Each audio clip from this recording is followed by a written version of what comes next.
Welcome to Healthcare Workflow Process Improvement, Leading and Facilitating Change. This is Lecture A. The objectives for this lecture are to explain concerns expressed by participants in a process analysis and redesign scenario in terms of common change management concepts, propose strategies to gain acceptance of changes in work processes, create and critique a facilitation plan, including appropriate facilitation tools for a given process analysis and redesign scenario, and, given a healthcare change management scenario, explain outcomes in terms of common change management concepts. Leading and facilitating change is about working with people. If I were to sum up this unit in one sentence, it would be this Chinese proverb: tell me and I'll forget. Show me and I may remember. Involve me and I'll understand. Involvement is a key concept in change management. Involving people to the extent possible does three things. 1. It builds understanding, a shared pool of knowledge. 2. It offers an invitation to engage in the project and influence outcomes. And 3. It provides additional eyes, ears, knowledge, experience, and perspectives to inform the work. There has been a lot of work in change management, hundreds of books on the topic, and many different perspectives. It is impossible to cover everything in one unit. Thus, we will cover main points and provide some tools that practitioners can use. To begin, we will cover some key concepts of change and change management. More things like staff involvement. These key change concepts can be called upon by practitioners for use in future change efforts. These key concepts help explain what is it that causes these successful change management efforts to be successful and others to fail. From the employee's perspective, there can be a lot of changes, and a lot of changes can be overwhelming. Remember that work process change may be only one of several changes an organization is undergoing. Employees are often dealing simultaneously with regulatory and market changes that result in new job requirements, organizational changes, and process improvements all at once. Expect nothing different in clinics today. Clive F. Janssen, 2011, conceptualized the four rooms theory of change, also called the four-room apartment. He discusses changes that are usually very negatively significant to a person. Death or ending of an important relationship is the usual example, but this could also be something that has the perceived potential to change one's life, including job changes, fear of loss of power, loss of importance, etc. When one of these significant changes occurs, the individual moves from the current state of contentment into denial, then into a state of confusion, possible uncertainty about the future, or about how the individual can deal with the situation. Out of confusion, once the individual has worked through the confusion, comes growth and renewal. Then once again, contentment comes. Simply put, at the end of every storm, fair weather returns. It is important for people working in change management situations to understand that this is an individual process, likely dependent on how the individual perceives the change. For example, how threatened, rational or not, the individual is. Also, each individual moves through the state at his/her own pace. Thus, when you approach a room of people, you will likely not know who perceives a possible threat or loss, and where in the process that person is. Many puzzle over the success and failure of change management efforts. One reason is that change management involves humans and organizations, i.e., complex situations with many different factors. Some of these include organizational constraints, lack of money or people with needed skills, or just enough people. Management style, dictatorship versus democracy. Organizational goals and departmental, division, and personal goals not necessarily in alignment. Personalities, environmental factors, for example, new regulations that force change, etc. In multi-factor situations, attribution of cause and effect is often challenging. Organizations, governments, societies, processes that are comprised of people are living, changing biological systems. If you try to change the system, it will compensate.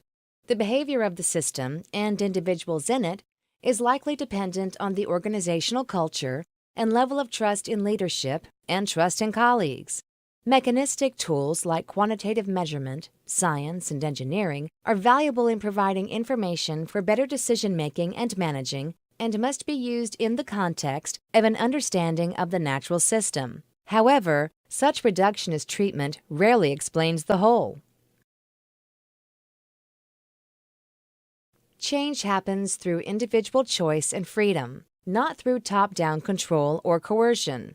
This is not a statement that all organizations should be democracies. As we saw in Unit 7, there are many different leadership styles, ranging from one person making all the decisions to group decisions. What Key Concept 3 is saying is that it is imperative that every person's right to choose at some level be respected. The choice may be whether or not to be part of the effort, whether or not to provide input, or, in an extreme case, whether or not to continue working at an organization. Key Concept 3 does not say that everything is the employee's choice. This is usually not feasible, but change leaders should be clear about what choices employees have and should respect those choices.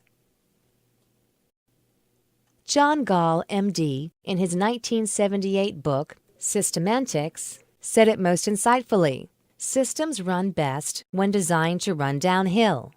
Gall, 1978. This is really the intersection between process analysis and redesign and change management. People will do things if they are easy. Processes that require extra steps are less likely to be followed.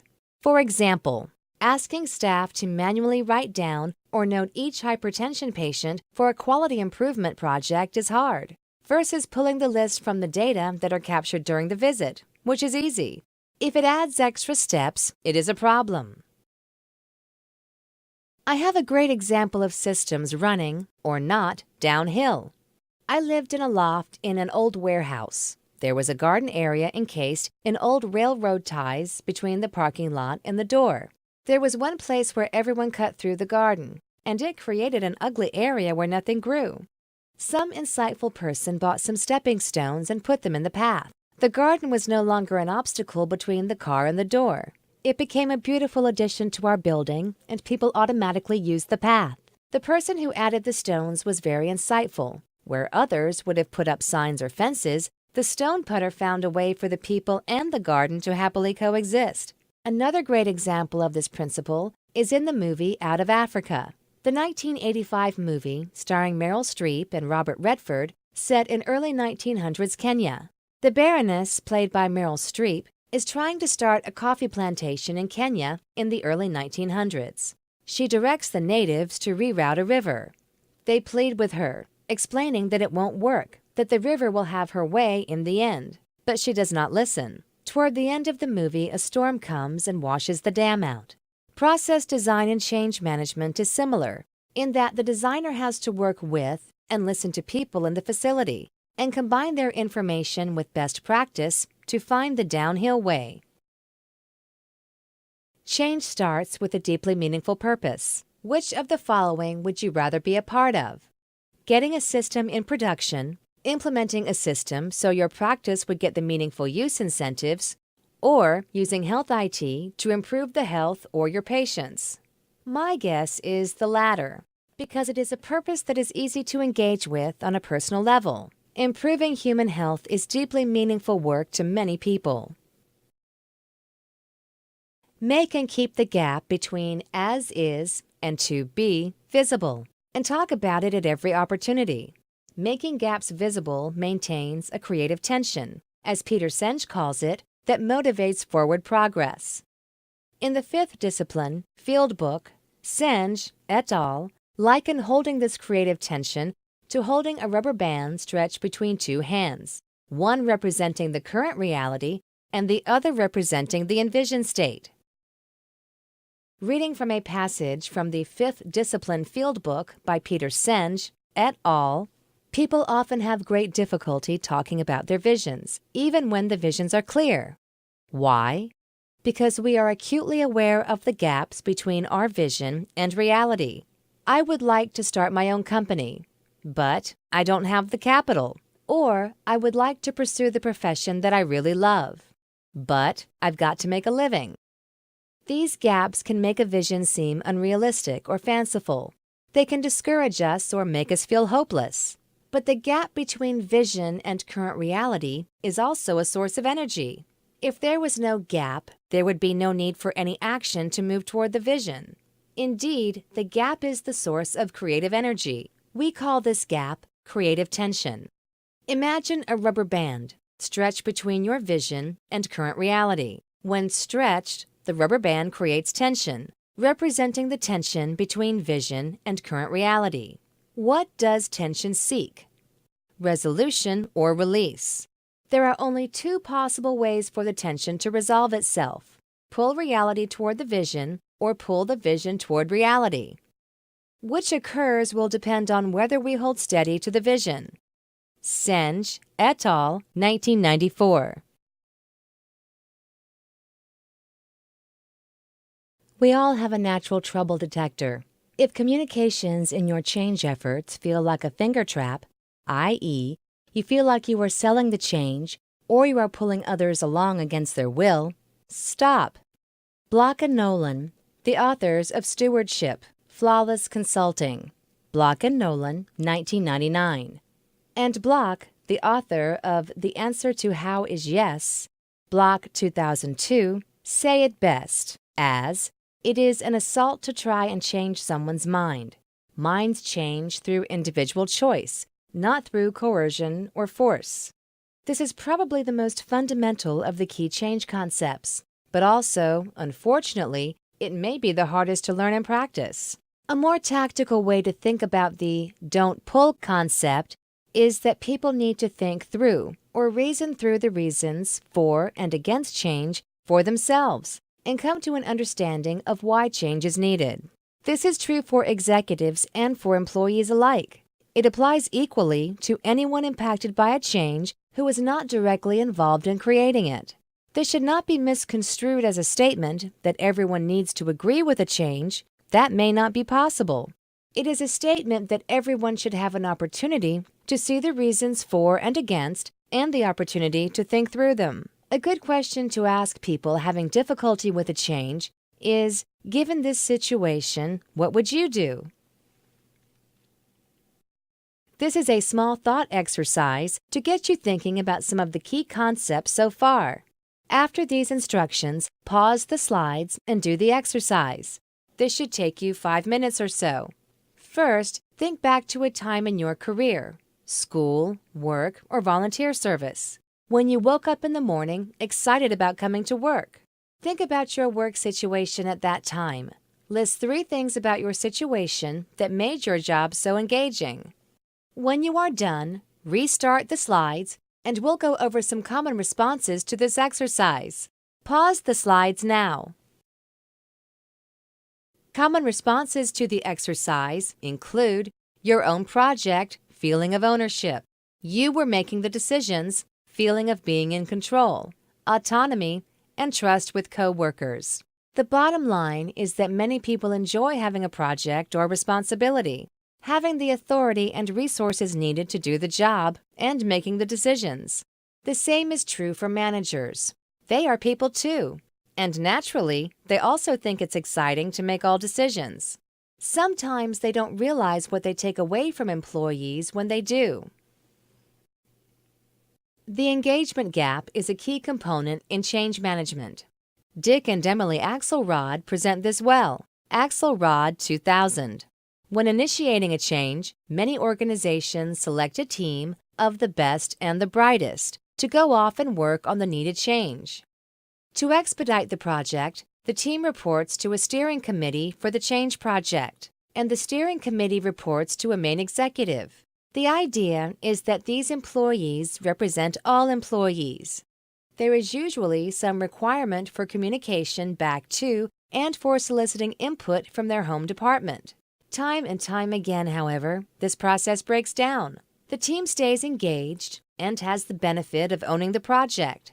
They have an in-depth understanding of the constraints, etc., because they have spent many hours personally thinking and talking through all of the decisions. The rest of the organization, however, has not had these experiences, has not thought through all of the issues, and has not become engaged.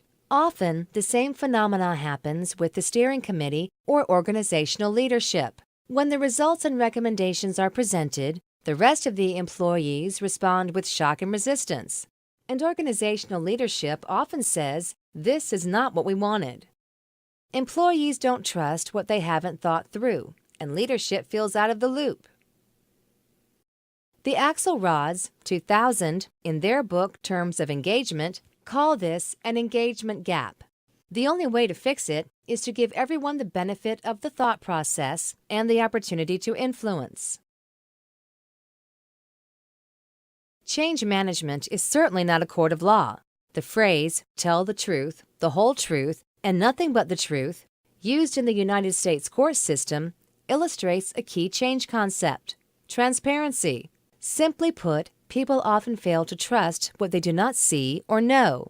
People may not agree with a change, but they can understand it when provided all of the information. For example, why is the change needed, what the alternatives are, and why the proposed or decided alternative is the best.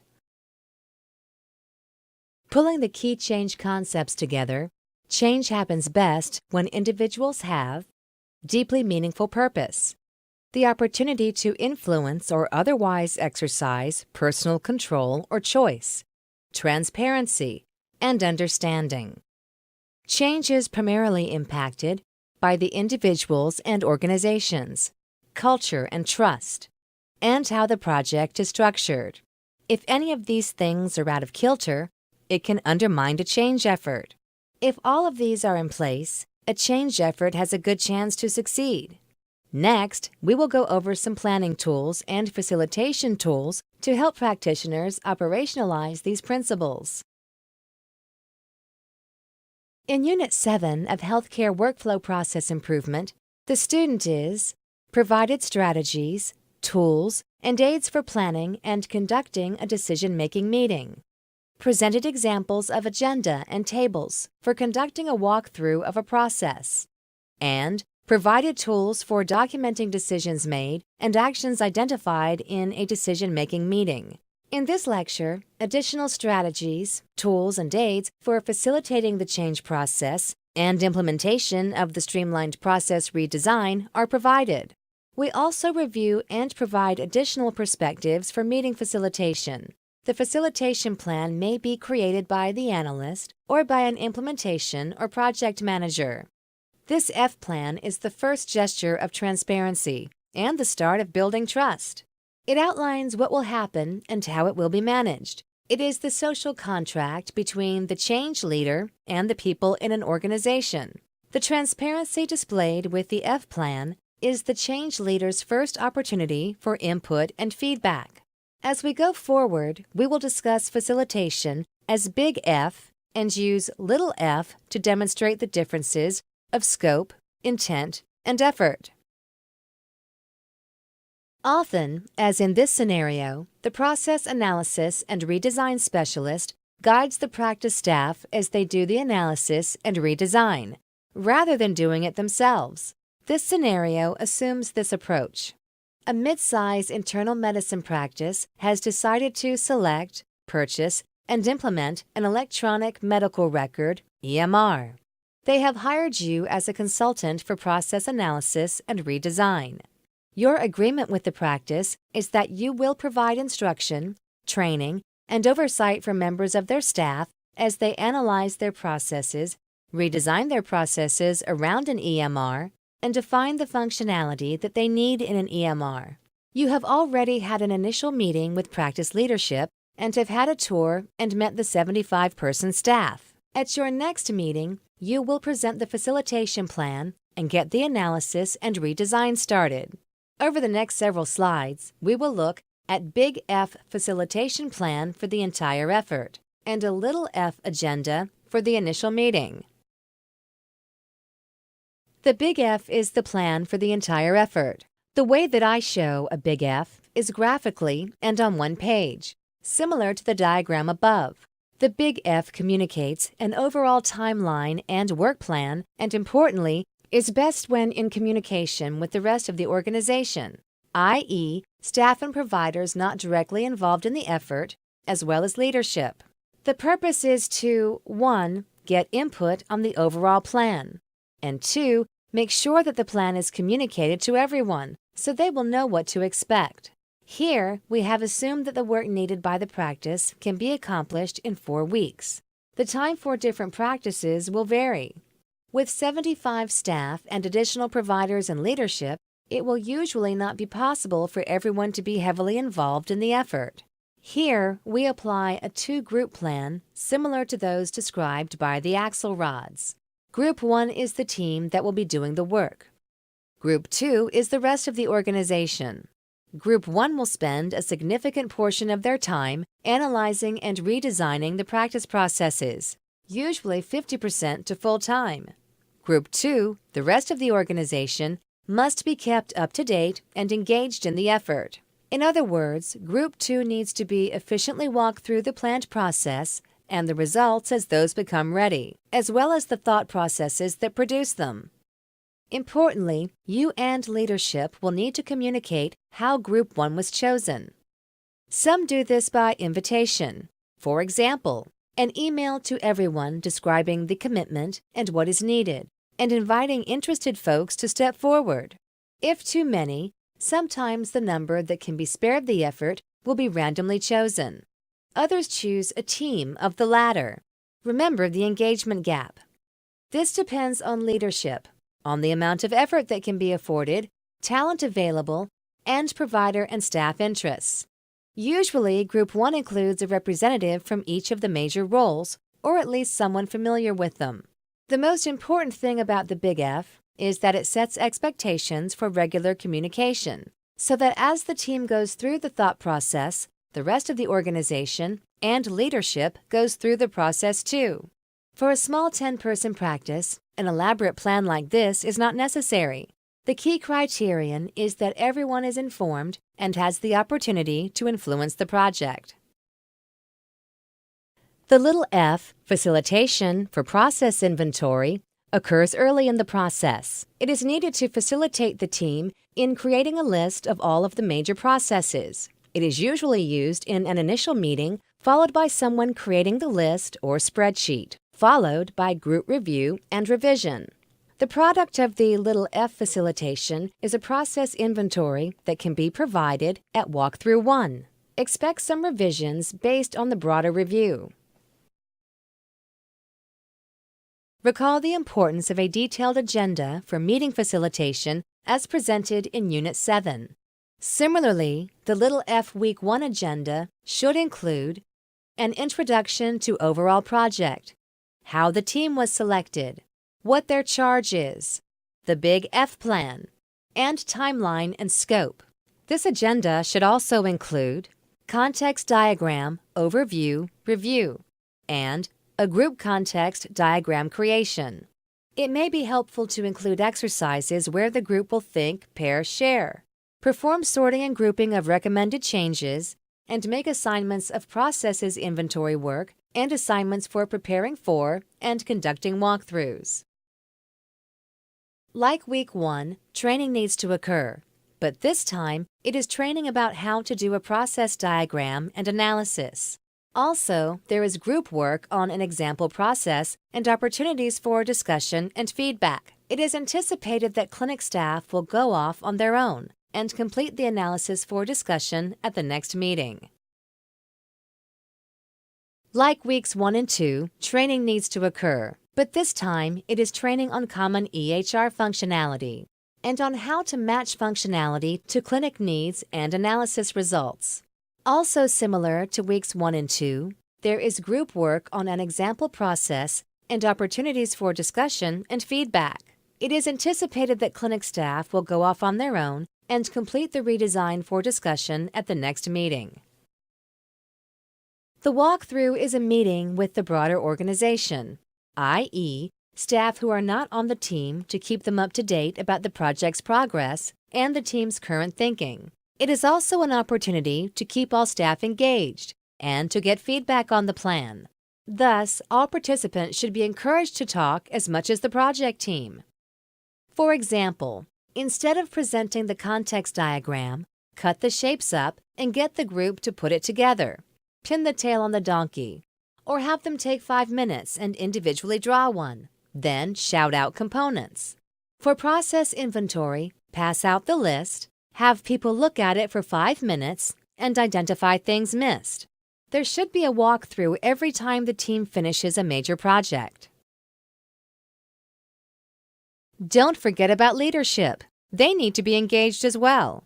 For a leadership agenda, try brief review of progress, presentation of challenges, review and what did we miss exercises, engaging questions, any surprises based on what's presented.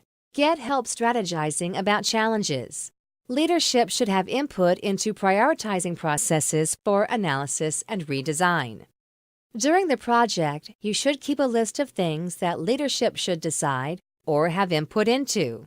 For example, do we want an EHR that also has patient management system, PMS functionality, or should we stay on the same PMS and build an interface? It is the team's responsibility to make advantages and disadvantages of such decisions clear. This concludes leading and facilitating change. At this point, the student should be aware that the method and plan don't matter as much as adhering to principles of change management. The example method here, big F, little f, and the two-group process is only one example.